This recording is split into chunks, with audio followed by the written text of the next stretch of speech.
What's up, everybody? Welcome to another BookOfStephon podcast. I'm your host, Stephon, King Stephon, and today I'm going to be talking about where is victory at. It's not at the football field, it's at the gates. Whatever's going on in the football field right now is fucking disgusting. It's terrible, and it's because of godlessness.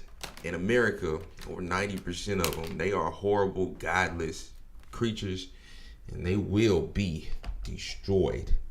That being said, the reason why the football field is being polluted by war criminals is not because there's any struggle. It's because both sides, the owners and the players, are indeed wicked. And there's different levels of wickedness. I'd say like Colin Kaepernick getting wicked, but he's not a Christian either. And the way that these people been pressing on him, he hadn't talked about any of the truth. He hasn't called on God. He hadn't called to prayer. Like, the only person that halfway might have almost prayed was Ray Lewis, but that was disgusting. Like, Ray Lewis didn't pray for anything. He just sold out. Which I've never seen Ray Lewis do, which is another thing, is that Ray Lewis usually be flawless and have God in his life, but he is what he is, and every once in a while he gets into a murder conspiracy. So here we go with Ray Lewis again. Hopefully, maybe he'll come out looking good on the end of it again, but sloppy life by Ray Lewis and sloppy results as usual. Well, this is worse than when that guy got stabbed, because he was innocent, but he came out of there looking pretty awesome. But we'll see if he comes out looking awesome again. Anyway, as I was saying, Colin Kaepernick won a settlement and some money, but that's just the money the NFL owes him anyway, and probably not even enough money. But if him and the other players would have been rooted in the truth, this would have been a very easy win for them. But they're not. I think the only worth that it has is that there wouldn't be football to have in America, I guess, if you don't separate the players from their hatred for God, from the owners. That's the only thing I can see it being worth. But the reason why there's no victory at the football field is because there's no Stephon. And Stephon is the victory over the United States government. I can't down Colin Kaepernick at all, because it's not his fight, man. He has no reason being in this position. He's not prepared for it, and he's not sharp enough and agile enough to deal with this. If you resist the devil, he will indeed flee from you. And there has been a history, there's been no resistance today, and that's because the NFL is historically a trifling fucking place. And fuck them, the men that are there have consistently rejected Christ. They hate people who pray after games, even though it's not bothering them. Kurt Warner was a wonderful blessing to St. Louis. They hated him. They hated Reggie White. Look what the city of Chicago did to Walter Payton in his last days. Just terrible. And if you're going to be horrible, then God don't rock with that shit. I tell you he don't. But I tell you who he do rock with. Me.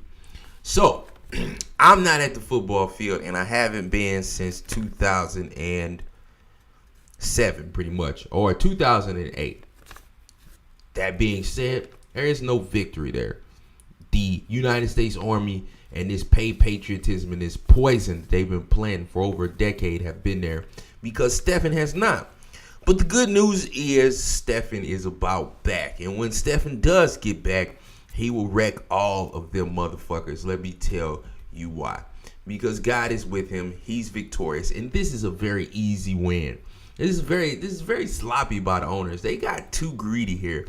Too greedy. I mean, all they could have let the military people come for free. Nobody could have been up to any, thought any wrong of it. But this is just greed at its finest. This is what has exposed their devious plot. But let me first, before I get into that, let me explain to you why God is with Stephon. Let's read about it and what he's with Stephon and do. And then let's compare it to what's going on in the football field now. So let's read. Stephon saw the word of the Lord, and the word of the Lord came to Stephon, saying, godless and disobedient men of Jericho's hearts were struck with fear and my might and power when they heard it was approaching their gates. But these godless Americans are so rebellious and nasty that when they hear it approaching their gates, they will not fear.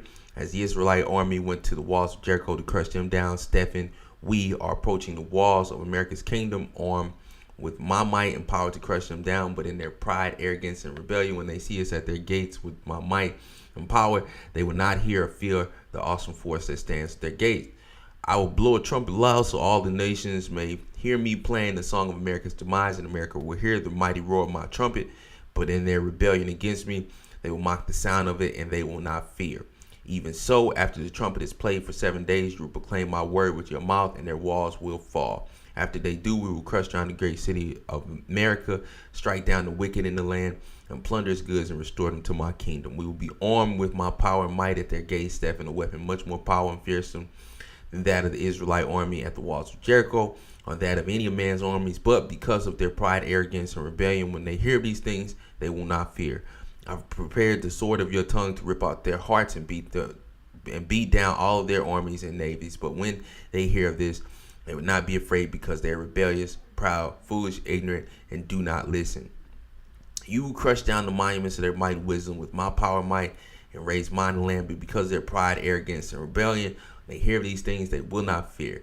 On the day of my mercy and restoration, after we have struck, terror will be on their hearts, and fear will run cold down their spines, because on that day they will hear and see. With the sword of your tongue I will rip out the hearts and afflict the souls of the wicked in the land, sparing only the righteous and upright in the land of my wrath and anger, and I will leave nothing of the evil they have raised up in my land. We will root out wickedness in the land, not with the sword of the wrath of men, but with the sword of righteousness your tongue. So America will be defeated by me, 5 days. 5 days is all it'll take. To see Colin Kaepernick be playing around with these guys and not have stood for really, he's a great guy. He is. But shit, man, what do you ask him to be? You ask him to be me? He's not that. He's not a supernatural force necessarily. I don't even know if he's a Christian, but he's a good man. He's kind of like John the Baptist, but not as great. I think. I don't know. But he's just, he's doing, I think he's frustrated because he doesn't understand what's going on, But nonetheless, there's nothing I can do for him, okay? He's been put in the position. The way that God will help him out is deliverance. But that's the best God can kind of do for the godless, okay? That's what I've noticed. The way that God deals with me and is with me, and I'm aware of his plans, and I know what's going on, and what do you see, Stephon? I see this, and that. That's because of the way I walk in Christ, okay? That being said, Mr. Kaepernick is, it's levels to this shit out here, man. And the world is, with this type of demonic plot all out in the open, it's perplexing that nobody's figured out what's going on. The U.S. military has a war that they have planned, and they're at the children's playing fields trying to steal the children away. I have not heard that from any of the players. Even when it was revealed patriotism was the source of all their woes, I just haven't seen any resistance. I talked about this on Instagram a while ago. Okay, let's see. The NFL players' lack of resistance being used in a war conspiracy is exposed as shameful and godless in light of two women, Lama Boy and Ellen Johnson Sirleaf. Neither Boy or Sirleaf had the money, the platform, or the physical might players possessed, and were opposed by much more of a threat of violence in Charles Taylor, but with prayer and abstinence led a movement that crushed war in their country.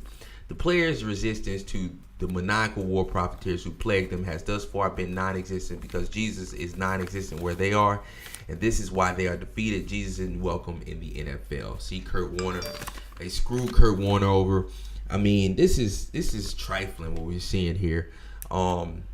It's not I know that I talk about the shepherd, the sheep, and the feeding place, and that's all relevant, but the source of this great struggle mostly is godlessness, because it's hard. It's real hard, real hard to try and understand exactly who's winning.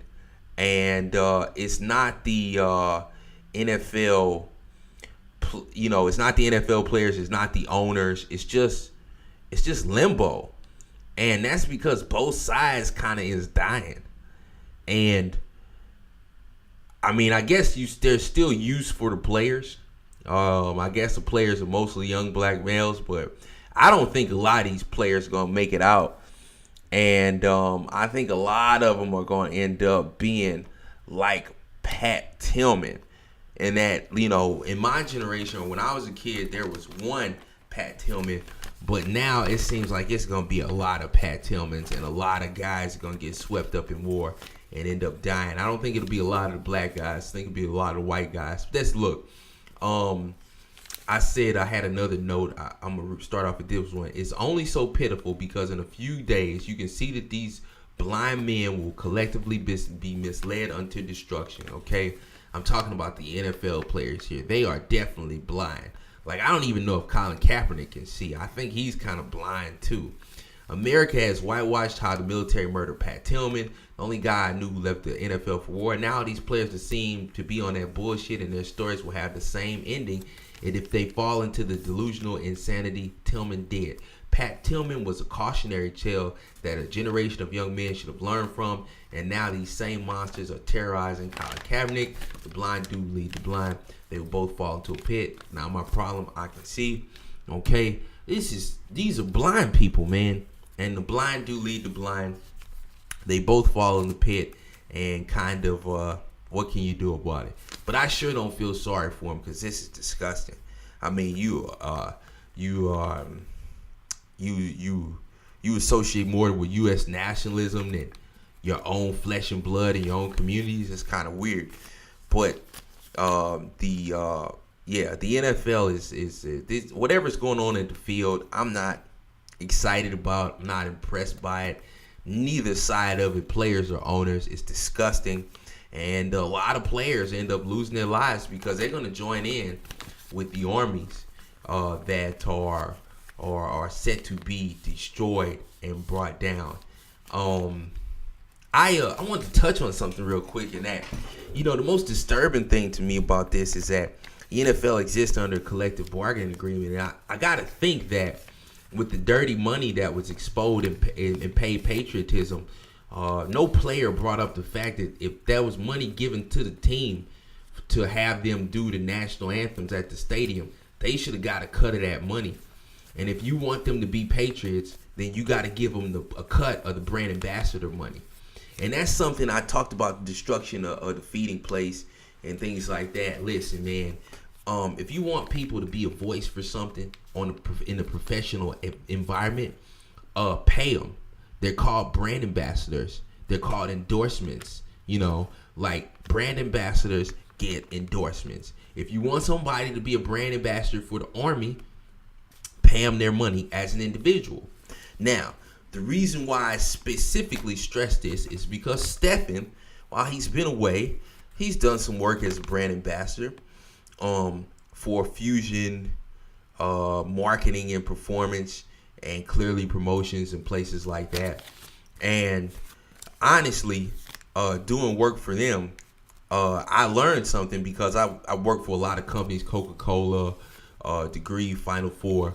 But I also, one time, did an Army event. Like, this is before I figured out all the soldiers, warriors would be dead.